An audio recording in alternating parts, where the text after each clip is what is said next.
Chukwuemeka Oje, or Chuku, with the permit section, and I work on permits for sources that range from surface coating operations to pharmaceutical companies to scrap metal shredders.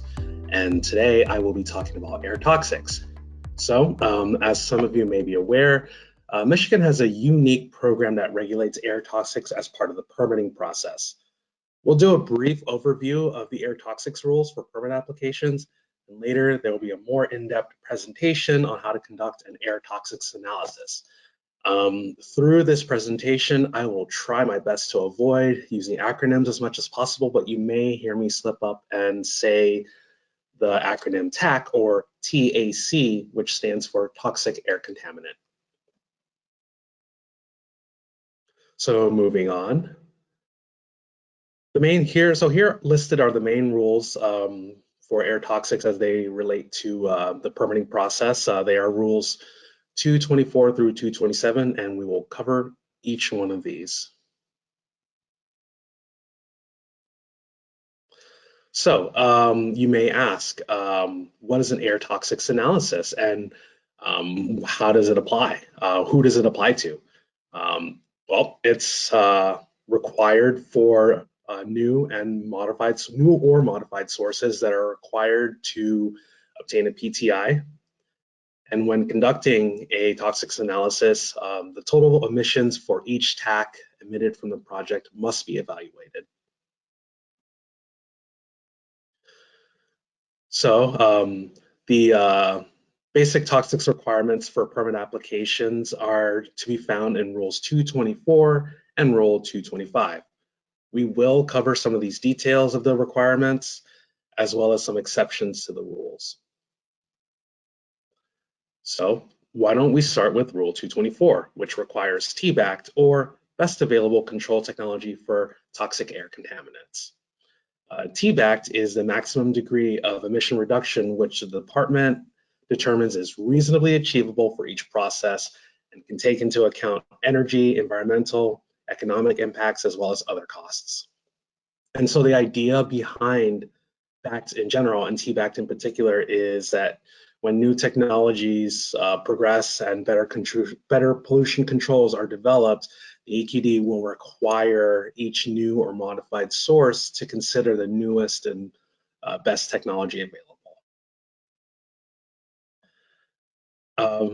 Going on, Rule 224 lists numerous exceptions to the TBACT requirement.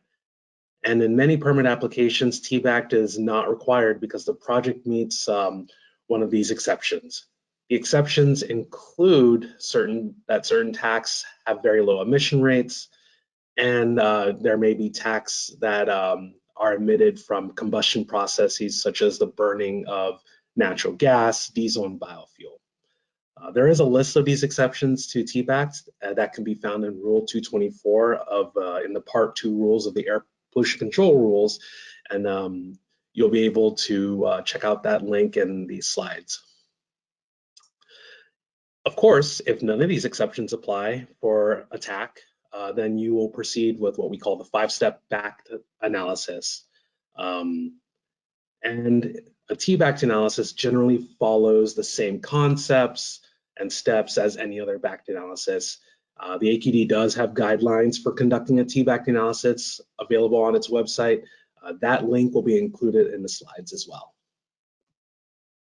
So moving on, let's talk about the pillar of the air toxics program, and that is Rule 225. Simply put, this rule requires that emissions of TACs from new or modified sources have ambient impacts that are less than the health-based screening levels, which we will discuss shortly. And what this essentially means is that the concentration of an air toxic contaminant at the ground level where the public will breathe that air must be safe to breathe. Next, Rule 226. This just provides an exemption to the above rule. And Rule 227 provides for 3 methods for demonstrating compliance with Rule 225. So you may also ask, what is a health-based screening level? Well, a screening level is the maximum acceptable concentration of an air contaminant determined to be protective of the public health. And in Michigan, the AQD has established 3 types of screening levels. First, you have the ITSL, or the initial threshold screening level. And ITSLs are designed to be protective of non-carcinogenic impacts. Then you have 2 more screening levels, one called the initial risk screening level, or the IRSL. Then you have the secondary risk screening level, called the SIRSL.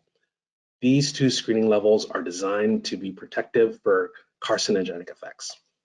While we won't go into too much detail about the screening levels, they are generally determined by AQD toxicologists who review all kinds of scientific literature, and from time to time, these screening levels will be updated. Now on to Rule 227, which provides, as we mentioned earlier, for 3 methods to determine whether or not a TAC will comply with Rule 225. These methods move from the simplest to a more conservative method to the most complex and most realistic analysis. First, we have the allowable emission rate methodology, or AER. This is considered our screening method, and the only information needed is the maximum hourly emission rate and the chemical abstract service, or CAS number, for each TAC. If a TAC cannot demonstrate compliance with the AER method, then we can instead look at the air impact ratio method, or AIR. This one is less commonly used and a little bit more complicated. However, it takes into account stack height, height of the tallest influential building, and the distance to the property line. And at last, the most realistic and detailed method of an analysis is the predicted ambient impact method, or PAI. This is a computer model that includes dimensions of all nearby buildings, exhaust stack parameters such as height, location, temperature and flow rates of the exhaust, and both geologic and meteorological data.